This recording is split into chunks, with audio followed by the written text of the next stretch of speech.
Good morning, good afternoon, everybody. Welcome to our June 19th, 2024 webinar. Normally Jeannie Borum is handling this, but she's on vacation this week, so I'll take it for today. We've got three Signworld owners that are joined our call here today to answer questions for you. Those of you that are listening in, when it's time to ask questions, take yourself off mute and ask your question. Try and do it one question at a time. We'll keep going around and around until we hopefully answer all your questions and more. Let's first go ahead and let our panel introduce themselves. Let's start with Bruce Gardner, our most seasoned Signworld owner. My name is Bruce Gardner, and name of our business is Connecting Signs. We're located in Fort Collins, Colorado. Been in business 12 years. We have 6 total employees with the company. Facility is 4,800 square feet. And I come from a mechanical engineering background in the corporate world. So did project management and decided to take an early retirement and started this business 12 years ago. What's your largest customer and what niches are you strong in? Our largest customer is Colorado State University, local university here in Fort Collins. I think they make up about 20% of our business. And so yeah, very important customer of ours. And I would say vehicle graphics and channel letters probably are our biggest categories right now. We're halfway through the year. Where are you expecting your 2024 volume to be? 1.1 million. Michelle Mason, how about introducing yourself? Michelle Mason, located in Houston, Texas. We signed our contract in 2019, really opened shop in 2020. So we've been in business about 4 full years. We have a husband and wife team. It is a woman-owned business, so I kind of am the face and the voice of the business, and then my husband works alongside. We have 2 full-time employees. We have a graphic designer and a project manager. We're in our original spot at 2,500 square feet. Our renewal will be up at the end of the summer, so we're looking possibly at moving and getting a 3,500 square foot spot. Our biggest customers kind of vary from year to year. Right now, we have work in progress for a company called Cooper Ports of America, and they're located at the Houston port. And that project's about $53,000. We're putting signs on the outside of their building, and so they need to brand those several times over because they've got a lot of buildings. And then surprisingly, a realtor, Better Homes and Garden, over the last 4 years has done about $53,000 with us. And so if you get connected with a realtor and you're responsive and you're able to kick out their orders in a timely manner, we have several from that franchise that reach out to us every single year. Another large customer was for a boxing company called Red Owl Boxing. And they came here from Canada. They opened up a location in Houston. That was for $33,000. And then mostly when you do outdoor branding with monument signs, those seem to be our biggest customers. Dentist, IHOP, a senior living center. And then another unique client I didn't expect is we would do installs only. So we get signs shipped to us or vinyl graphics, lobby signs, and they're made in one spot, and they're shipped nationwide. And we've done installs for them in the upwards of 42,000 over 2 years. So it's kind of unique in the different customers that you have. We've worked, COVID year was one of our better years. We did COVID testing labs, and we did 64,000 with them, 2021.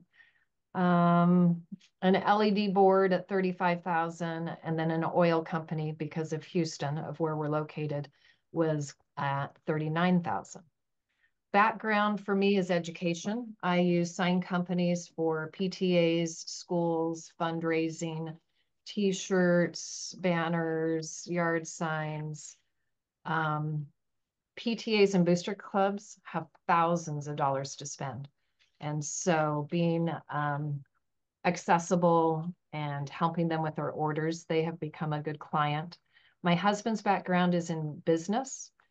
He was assigned to rebrand his businesses and realized that there were, that was a wide open market for anyone that could do a better job than the customers that he found. And that's kind of what led us into this industry. We knew that there was a need for better people, and that's why we're here. Very good. What do you expect your volume to be this year? You know, we've had a unique year. So we've only been at, if you will, 4 years. First year was at 151, second year at 513. We dipped a little to 480 and then 509. We thought that we could be at 500,000 to 750,000 this year. We had our bucket truck stolen, and then we lost some employees. And so, interesting enough, we really have struggled this year. So we're hoping between 250 and 500,000 this year. Losing our bucket truck was a huge hiccup because we did so many installs. So everything that we bidded on took in consideration, we own the bucket truck. And when you don't own it and you have to hire it out, your cost is a little bit more. So it's kind of taken us a little recovery. Did they find the bucket truck? That's something that you would think they would be able to locate. So yeah, that's a story and a Zoom all in of itself. Lessons learned on that one. Good news, we rebought our bucket truck for far less than what we paid for. We had to buy it from a salvage yard. It was used in a crime. Welcome to Houston. Matt Stein, tell us about you. Jeez, sorry to hear about that, Michelle. You have to have a good sense of humor. Yes. I'm Matthew Stein with Signscapes. We are located in Southfield, Michigan, which is about 20 minutes north of Detroit. So we service the Detroit metro area primarily. We are into our 5th year of business. Founded the company in March of 2020. We're in a 3,000 square foot facility. Right now I have, in addition to myself, 2 full-time employees, 2 designers slash sign makers slash installers. Had a third who recently departed us, so I'm looking to backfill that. So technically we're going to have 3 full-time plus myself. This year we are hoping to break that $1 million mark. We are trending to be very close to that. So I got a little bit of ground to make up, but we're hoping to push above that for the first time in the company's history. My biggest project to date was actually a parking garage rehab in Detroit. An investment group bought the old Joe Louis Arena garage, and we did all the signs for it. That was well over $120,000 worth of signage that we did for that place. And prior to starting a sign company, I was in business development, sales, account management in the wireless industry. Very good. I'm Jack Werner. I joined Signworld back in 1995 as an operation. Started in 1,100 square feet with 1 employee. Ended up 10 years later in 5,000 square feet, staff of 11, doing about 1.3 million in revenue. My largest customer was the regional developer for Subway with about 200 locations. You would think once the Subway opens, they've got their signage, but you think back in time, Subway's logo used to be yellow on brown, then yellow on black, then yellow on green. Then they changed the font, then they changed the outline, then they changed the font again. Every single Subway changes every single sign inside and out every 4 to 5 years. So that was about a 250,000 per year customer recurring year after year. Previous to Signworld, I was a general manager of a wholesale food distribution company. I then sold my operation, joined Ken Kind, our founder and former president of Signworld, at the corporate office, a partnership arrangement to learn his end of the business. I finished buying him out 10 years ago. So when I answer questions today, if it goes more to experience in running it, I'll answer from that perspective. If it goes more to training and policy, I'll answer from that. If it goes more to talking about the general population, I'll answer from that perspective. We do have a couple of slideshows that we'll show along the way here that'll go on in the background. There's no audio to them. The first slideshow will be showing some locations inside and out so you can see what facilities look like. Second slideshow will be what is a sign, not only what can we make with the original equipment, also what do we need to outsource, as well as some things that you might not even consider a sign, just kind of understanding the breadth of it. The third slideshow goes to showing some of our wall of fame, showing some of the bigger projects that owners have done. Let's go ahead and get some questions going. Christopher George, if you got yourself off of mute, introduce yourself, tell us who you're from, and ask your question. Yeah, Chris George. I'm based in Columbus, Ohio. Worked in corporate America for the last 22 years. Really interested in looking at the opportunity to run my own business. Unfortunately, gone through a couple layoffs, so I'm really looking forward to owning my own decision when it comes to the future. So I guess maybe my question, I'll start with Bruce. Bruce, you've been doing this the longest, over 12 years. What have you seen, over the course of a little over a decade as the biggest opportunity for your business? Biggest opportunity.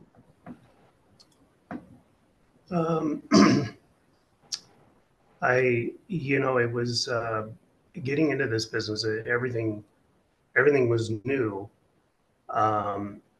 I guess when I first started, I didn't really even know where signs came from. I had no clue, and so I think that the biggest opportunity, biggest awakening to me was how many people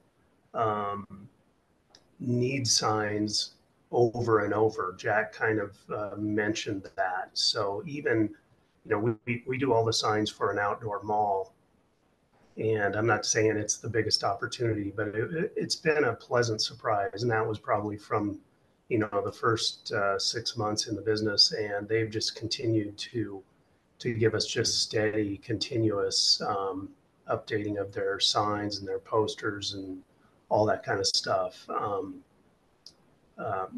The other big opportunity was with large construction companies, general contractors, and getting into the network of being a good supplier for new construction. That's been a great opportunity. Michelle, what about you? Biggest opportunity that you have realized? Well, every time we buy a piece of equipment, I'm amazed at how that kind of changes our production, our profit, and so forth, and our opportunities, because if you have what you need, you're more apt to selling it. So we purchased a CNC router that allowed us to do more of our lobby signs, as well as dimensional outdoor signs.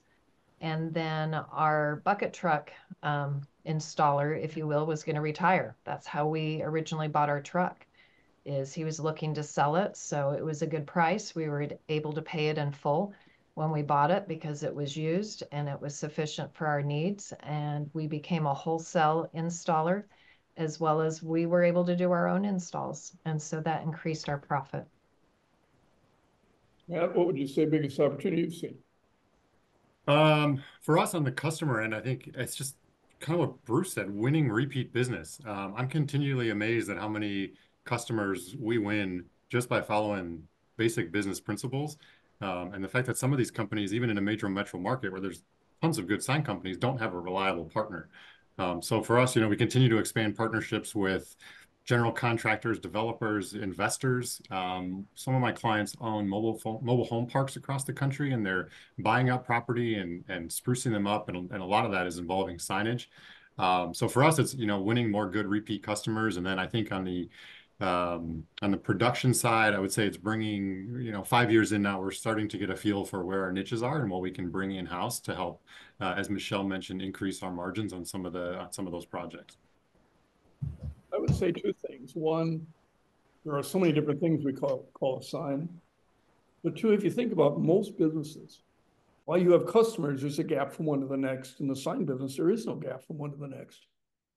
The restaurant might only need one sign, but they've got a landlord they know that needs 10. The landlord has a tenant that needs 100, and that tenant has a supplier that needs 1,000. You may not know those big repetitive users, but if you leverage properly, getting from one to the next should be your biggest thing. No customer should be at that end. Not many businesses can manage to do that, but we really can leverage from one to the next. Walter Aravello, can you introduce yourself and tell us what your question is for today? Yes, thank you, Jack. Can y'all hear me okay? Good. Excellent. I don't know if you can see me. I am on the phone, but I'm in Houston, Texas, and my background in brief is being in the Army, active duty for close to 17 years, transitioning to the reserves and a corporate job for the past 3 years, and now looking for that next chapter in life being business ownership. Like Bruce said when he started, didn't know much about signs and how really expansive the opportunity really is. But as I am early on in the stages of learning about Signworld, my interest is really piqued. What's your question?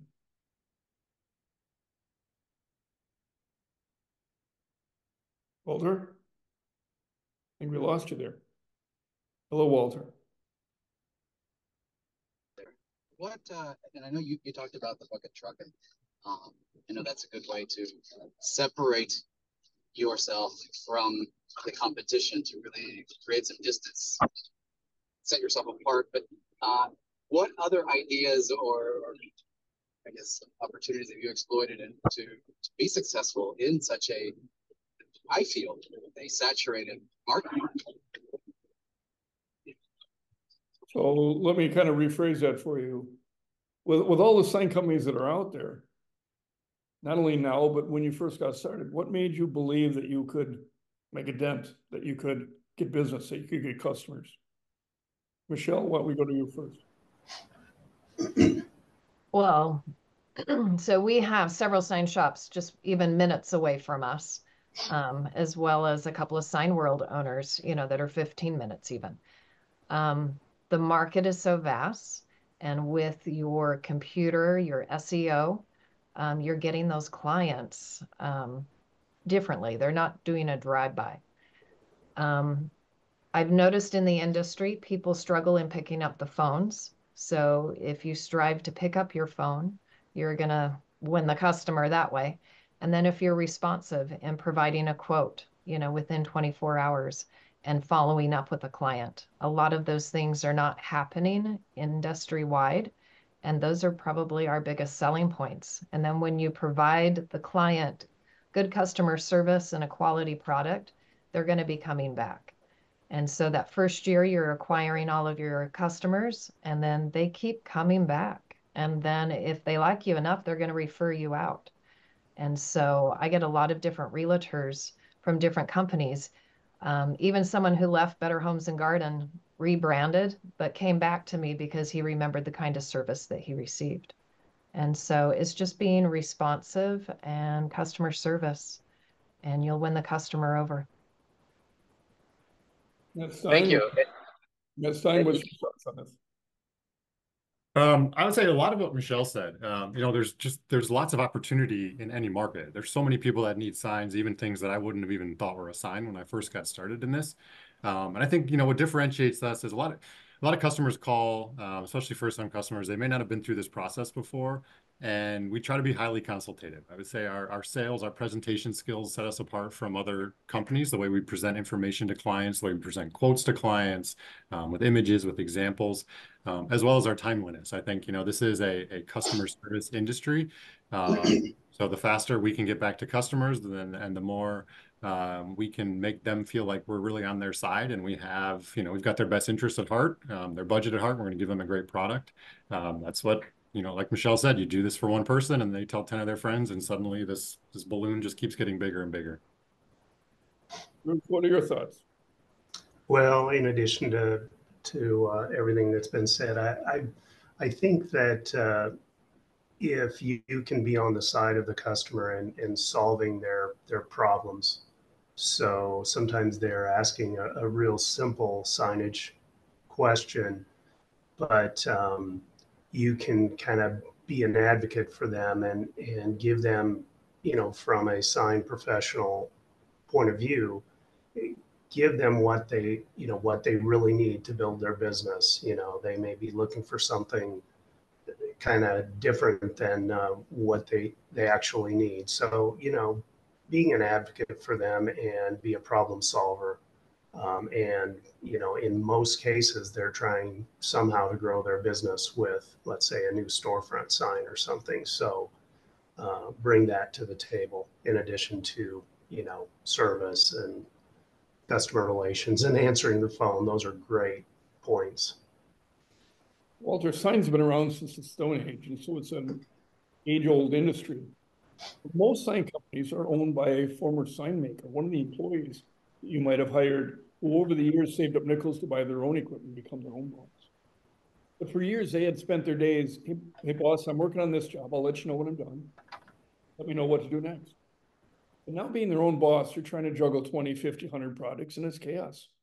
They don't show up for the appointment. They don't deliver the quote as promised. They don't deliver the project on time, on budget.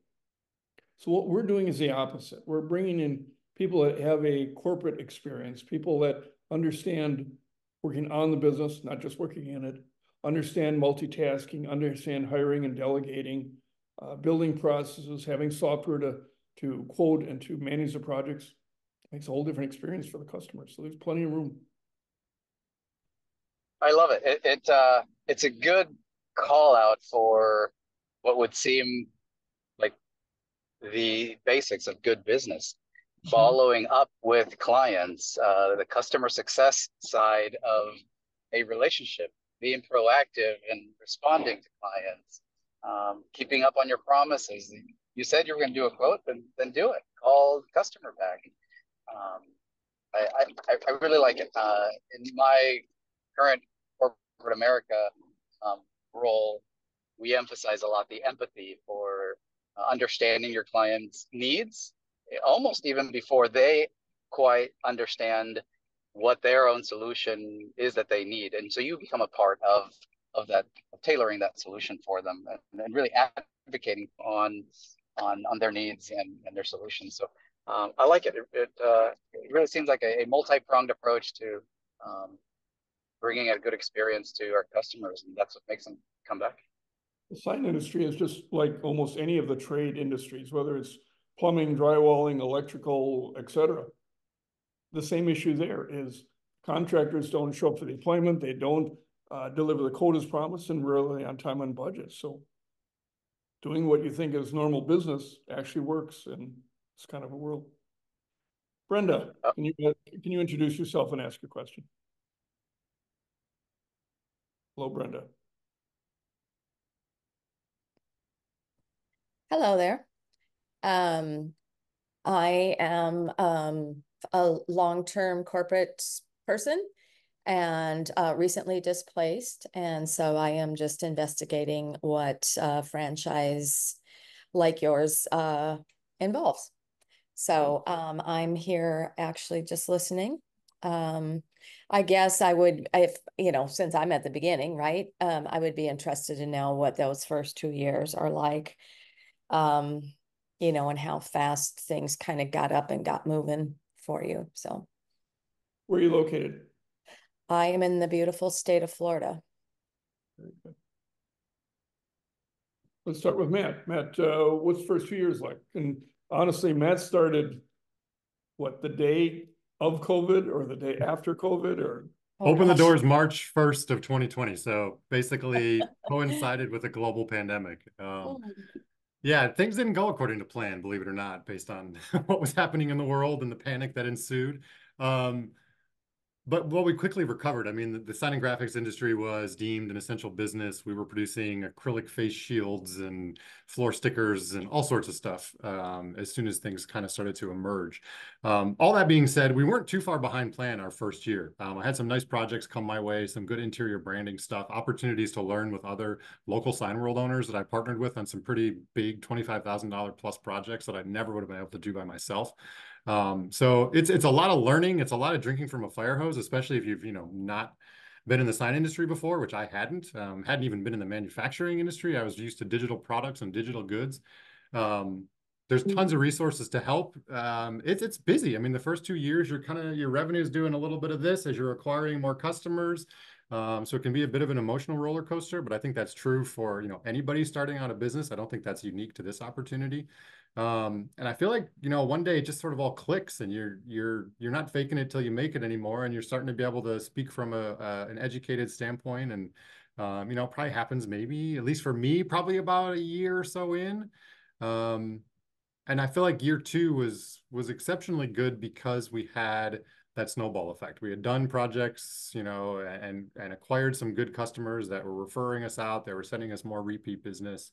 And I feel like year 2 and 3 is when things kind of really started to accelerate for us. Bruce, you can answer a number of different ways what the first 2 years were like, or what daily life is like. How do you want to approach it?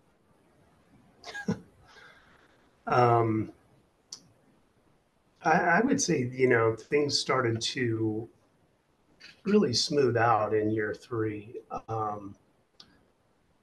For me, you start to get a lot of satisfaction from winning jobs and helping people.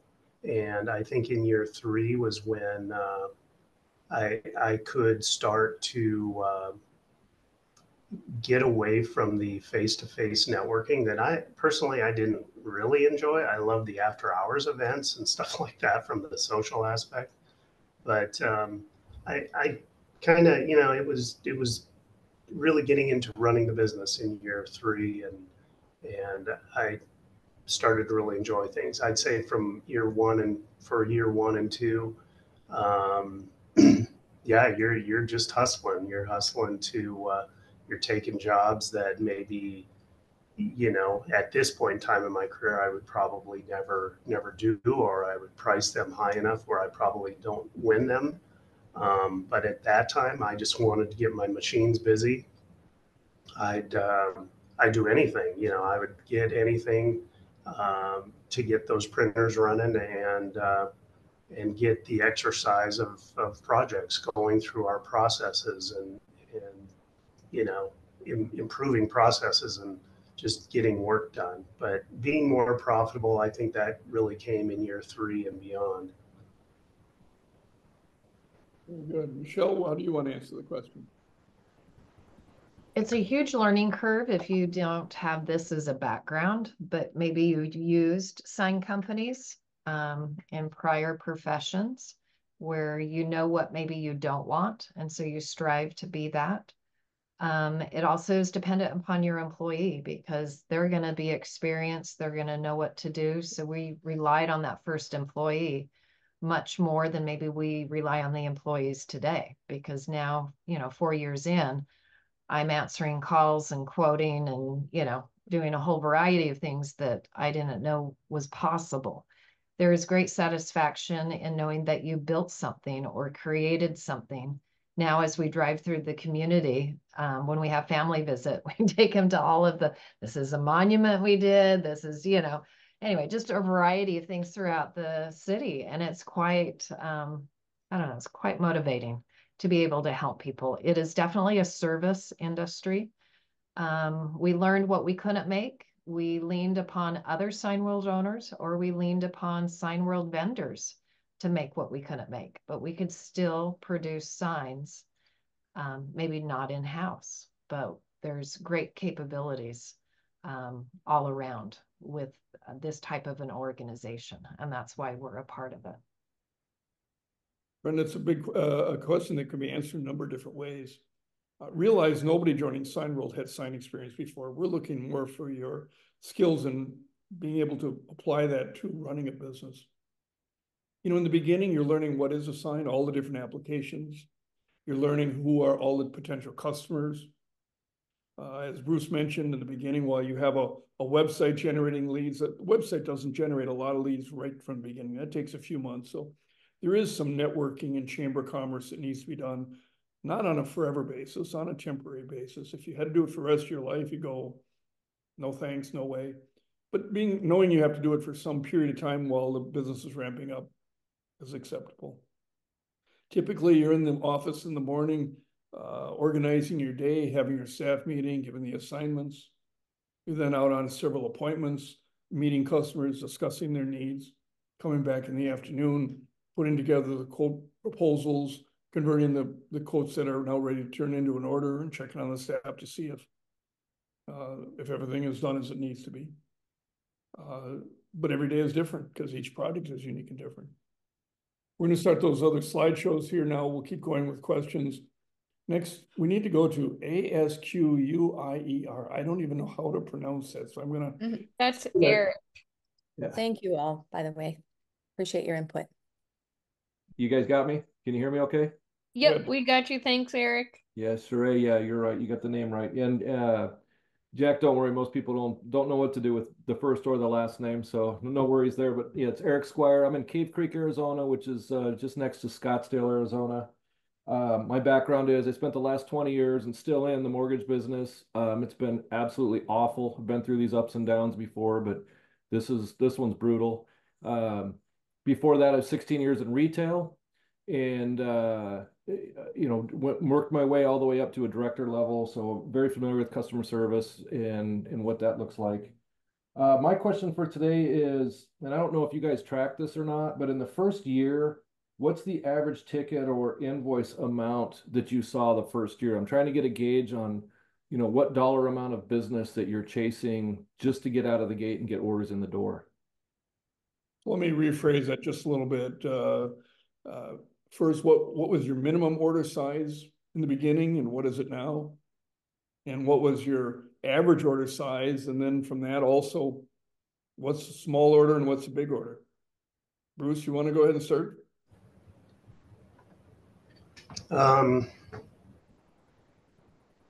Yeah, I would say at the beginning, our minimum order size was probably $100.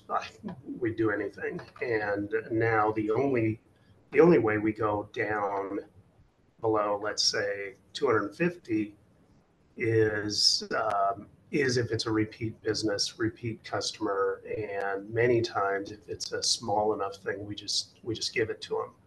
And sometimes on the really small things, just giving them whatever it is, if there's a potential for, especially if you see a potential for something down the road, that does more than to collect, $100 for something. Just do the goodwill thing. I guess now, I think our average order size is probably around 2,500. I've been a member of our same mastermind group since we started, which is a great resource within Signworld. And the 6 or 7 of us owners, which have been around the whole time together, we used to share wins for the week. And those wins were many times, $2,000-$3,000. And now the wins, the good wins for the week are usually 15 to 20 and more. So yeah, the size of orders have gone up considerably. Michelle, how can you answer that question? Unmuted here. At the beginning, you'll literally take anything just so that you could start gaining experience and know the customers that you want. We kind of qualify the customers when they call or send emails to see how responsive they are and if they provide all the information. Because I work with realtors and schools and nonprofits, my minimum's probably lower than most. I've got a $50 minimum.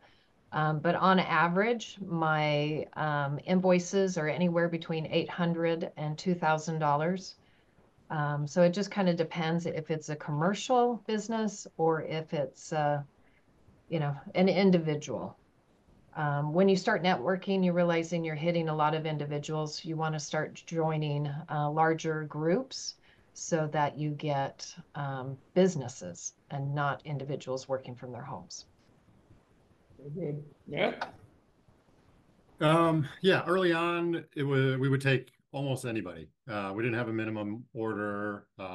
If they were looking to spend money on signs, we would entertain them. That's evolved over the years. We've implemented a $250 minimum, as the other owners have said. Kind of caveat that by who the customer is. If there's a big opportunity to earn a repeat customer in the commercial space, we're definitely going to do something for less than $250. But we do try to stick to that for what we would call like the one and dones, the opportunities that don't really have any, downstream chance for additional revenue. Our average order size over the years has grown. I think in the first year it was like sub 1,000, maybe 800, 850. I don't know exactly. The last couple years it's been staying steady right around $1,500. That being said, a big order, our definition of a big order has definitely evolved as well. I mean, year 1 and 2, if we got a couple $1,000 order, we were pretty excited. With the occasional, I know I had a $25,000 in year 1 and maybe a couple of like $5,000 to $10,000 ones. But what really gets us excited now are those, $20,000, $30,000, $40,000 orders, which in year 1 seemed like, oh my gosh, I'll never get there. I couldn't even imagine what it's like to handle a project like that. But at the end of the day, it's not rocket science, and it's well within our reach. So we try to target as many of those as we can from our repeat customers. On the other side of it, we give a couple of awards at our convention for the Big Hitter Award. Not only what is the biggest single invoice, but what is also the biggest single customer for the year. Sheree, do you remember what the numbers were for this year's convention for those 2 awards? I can pull the exact number up 1 second. Well, we'll come back to you in just a minute and answer that question, because I think it's an interesting one. Let's go back to Chris. Chris, do you have another question?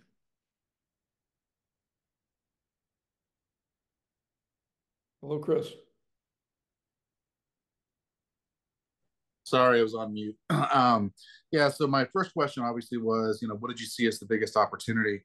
But I guess my question for all of you now is, you've been in the business 4, 5, 12 years. What has you most excited about the future? What do you see really? I think Matt talked about hoping to get over that $1 million mark this year, but what's really got you excited about the industry that makes you feel going forward there's going to be even more opportunity? Michelle, you want to take that one first?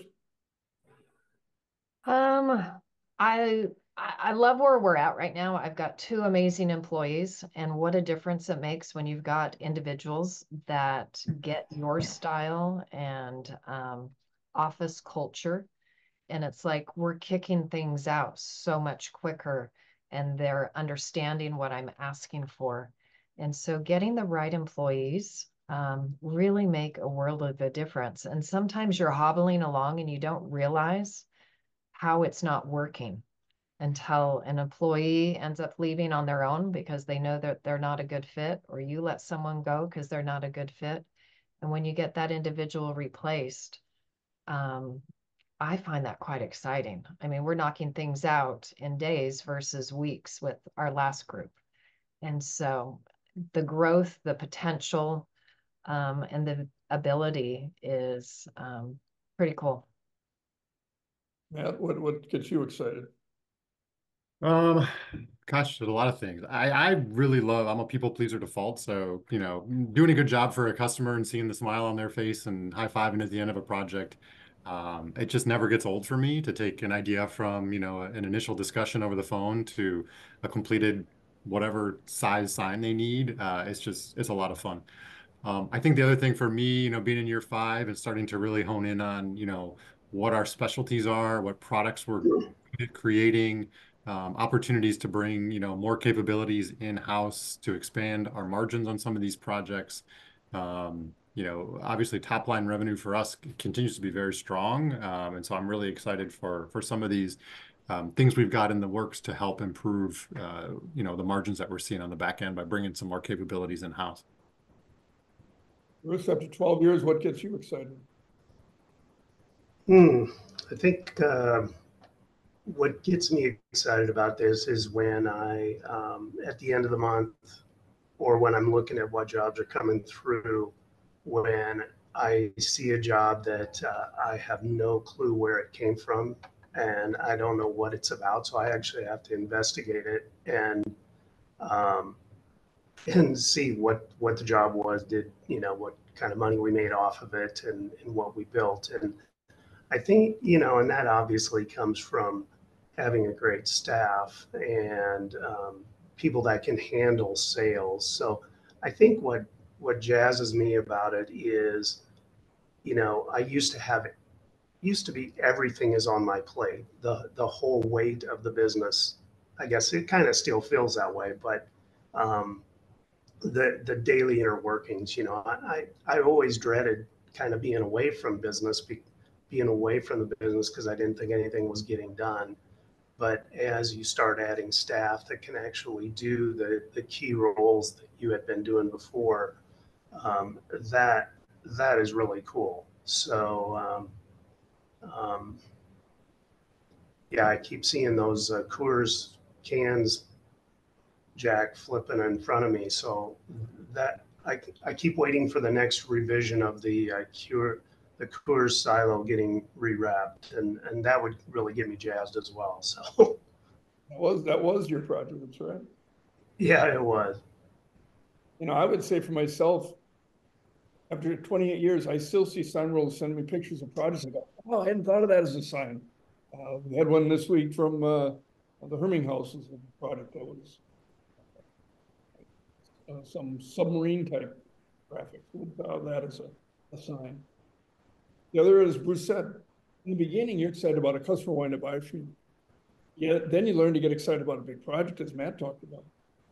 And then what Bruce said, you're excited knowing that there's projects going through, you don't know who the customer is and what it is, because you build systems. That's what you're trying to do, is build a business with systems.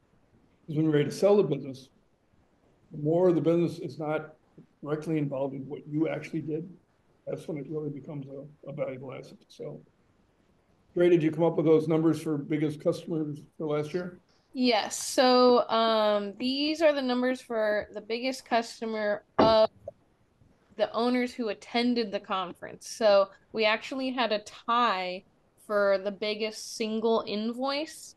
And one of them was owner Tim Eicherl from Prairie Fire Signs and Graphics. He had a $450,000 single invoice. And then Dustin Hudgens also had a hospital have a single invoice of 450,000. So we did have a tie there. And then as far as biggest customer for the year, spent 762,000 in Charlotte with Michael Leonard's QC Signing Graphics. And then that was the runner up. And then the winner of the biggest customer was Alex Balick in Dallas with a construction company for 880,000. Big project. Walter, any question? Yes. My question, and I go back to Michelle. Since I'm in Houston and I'm interested in the Houston area, how can you and I create more of a relationship, maybe partnerships, maybe not the right word, but a mutual beneficial relationship rather than a competition? Maybe you could give me some examples of how you collaborate with other Signworld business owners in the Houston area. So there's about a dozen of us. Prior to COVID, we used to get together and meet at a bar and do drinks and pizza and just kind of share our latest purchases and clients. Sign me up. Anyway, it was a lot of fun. And then COVID just kind of happened, and now we get together when we meet up for conventions. But there's about a dozen of us, and we stay in contact. Patrick, he does our ADA signs. We have a bucket truck, so we do installs for them.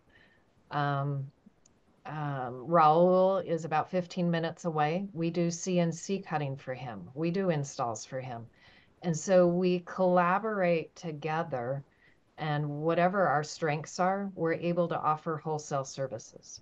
Or if we get a client that's closer to another individual, sometimes it's just easier for me to refer them. So I've been referring to people in my mastermind group. Christy was 20 minutes away up in Dallas to a corporate company that I work for here in Houston, but they have a location up in Dallas. She was 20 minutes away. And so we pay it forward. I don't look at them as competition, but as allies on the same team. That's awesome. I like that. Thank you for the answer. Somebody else is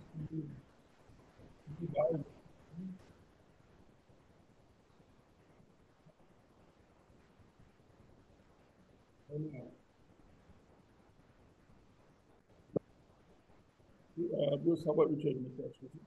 Other Signworld Owners around you, is it an issue, is it a challenge?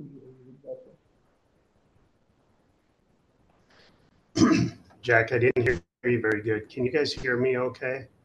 I hear you well, but I don't hear Jack well.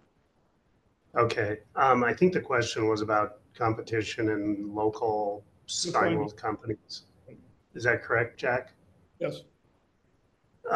You know,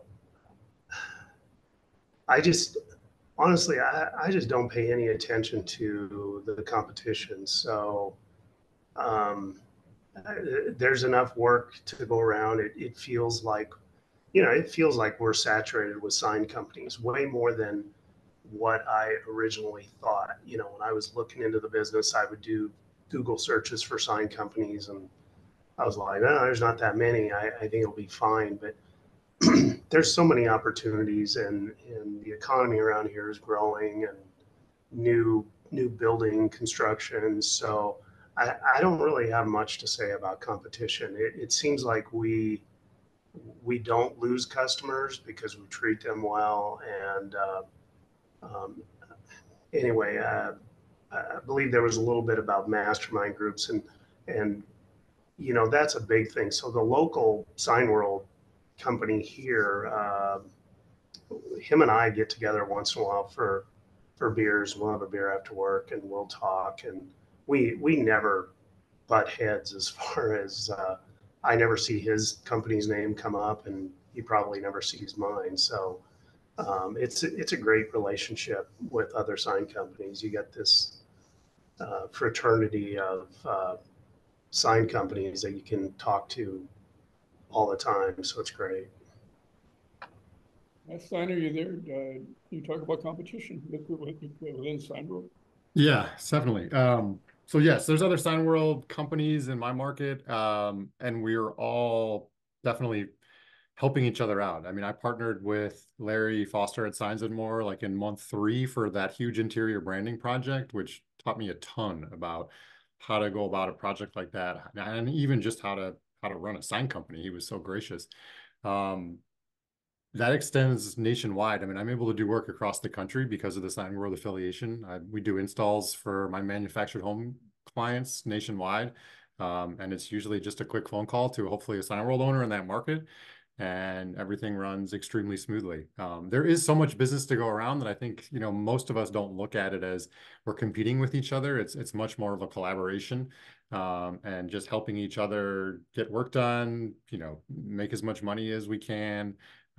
Produce products. I've got other Signworld companies locally that help me produce some of the products that we sell. So if anything, there's like zero competition. It's all collaboration and extremely helpful. There's a couple things that lead to the non-competitive. One, we make sure when we place a new Signworld owner in a market that there is enough room that you can get it. We're trying to put you in different areas of town so that your keyword searches, your Google searches will be different from each other. My closest Signworld to me was about 4 miles away, the other side of the freeway. But while he was more interested in banks and schools, I was more interested in restaurants and retail. Not everybody's going to want the same customers, the same projects. And as Michelle talked about, you don't have all the equipment to make everything. And so you end up learning to share projects with others. It's a very collaborative industry. So it's really not competitive between each other. And then we've all bought in the idea that we're here to help each other. So it's more of an alliance. Brenda, do you have another question? I did have a question about some of the examples that you were showing, like what the price tags were on them, but then a couple did come up with some pricing. So I think I have my question answered. Thank you. Eric, you have another question? No, I'm good. Thank you. I appreciate it. Okay, we got time for a couple more questions here. So if you think of one, Chris, do you have another one? Yeah, I do. And I guess it's for the whole group is as you've looked to really bring on employees, I know Michelle stated, you don't realize sometimes that you have the wrong fit until after the fact. But how hard has it been in the current job market to really find great people in your industry to work at your business? Matt? For us, it has not been difficult. Whenever I turn on job ads, I get plenty of applicants, sometimes even more than we would even want to consider, and maybe ones that aren't so qualified. Early on, I think it's important, at least for me, it was important to hire somebody who had a lot of experience because I didn't. I needed to learn from that person.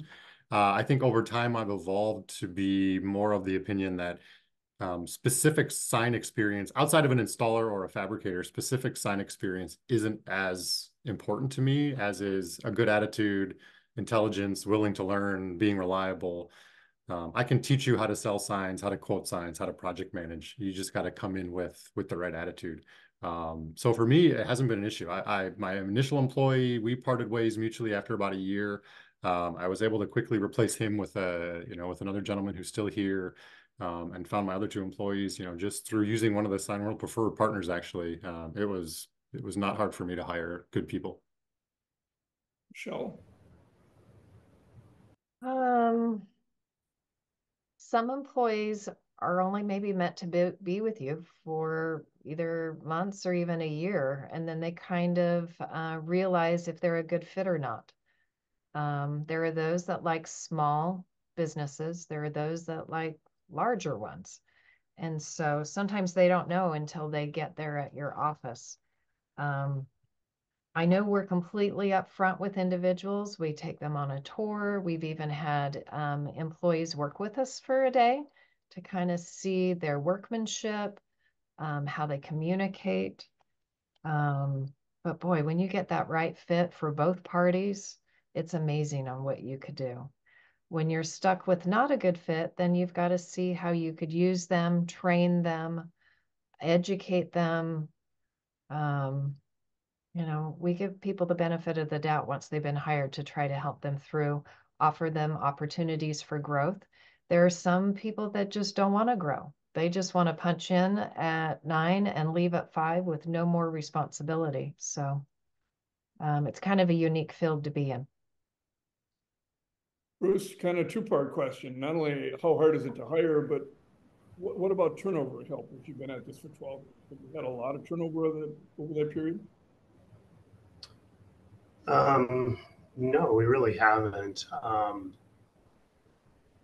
As far as it has not been hard to hire. I haven't done an ad for probably 5 years. It seems like the people we've added have all been a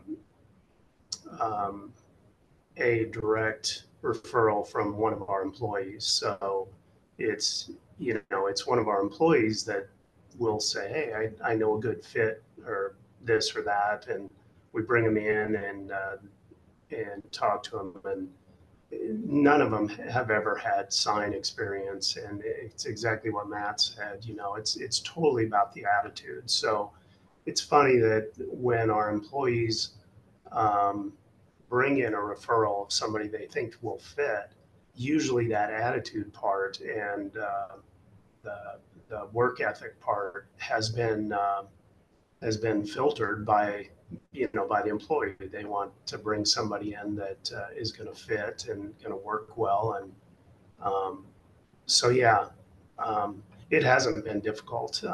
I just haven't done job posts and stuff for a long time. We have our processes and we have the way that we do business. And I don't honestly think I want to bring in somebody with a lot of sign experience. because, you know, they may be set in their ways and we do things the way we do things, we think it's the best. So we don't need, I mean, you could always learn, I'm sure, but anyway, that's our experience. Okay. Walter, question from you. Yes, last question, and I'll keep it short. I've heard that the website and the online marketing really kind of platform generates 90+% of the business. Have y'all found that you've needed to go outside of that to generate business? Well, in the beginning, until the website is fully functional, which takes some months, it's Chamber of Commerce, networking group, things like that. Matt, are you still involved in some of the other networking, or has the internet managed to drive most of the business now? But to me? Yes. To me, yeah, I've dialed back networking a little bit. I still do a Chamber of Commerce and keep up with the BNI, but I don't probably go to as many events as I used to because, yeah, in year 5 now, the website's, you know, kicking out 40 to 50 at least per month for us, in addition to our repeat. So it does take a little bit of time to get the website going. So you got to kind of supplement that with some of your own efforts. But it's a huge differentiator. Most sign companies, most good ones, don't have a good online presence. Michelle, how about you? So networking initially, even before we opened, I started networking before our doors opened, just to start meeting people, getting familiar, building relationships, seeing what people needed. Went to a lot of networking around this area. And then COVID hit, kind of just changed everything. I have not had to go back out networking. You know, the SEO, we've built an organic presence. Occasionally we'll buy ads and whatnot, social media, posting. Anyway, there's a whole variety of ways that network for you, so you don't need to physically go out. Bruce? Yeah, exact same that Michelle and Matt said. We do very little outside networking now. What percentage of your business has become repeat business for each of you? Matt, what percentage are you currently at for repeat? We're at about 60% of our revenue is coming from repeat customers. Michelle? Probably the same. I mean, I know more of them than not. So yeah. Bruce, what percentage of yours is repeat? I would say 80 to 85%. Definitely helps make business more reliable. Thank all of you for being here. Michelle, Matt, Bruce, I know you guys are busy. We appreciate you being here. I hope this has helped our guests here answer some questions. We're here to help all of you understand what the next steps are. So thank you all for joining us today. Thanks so much.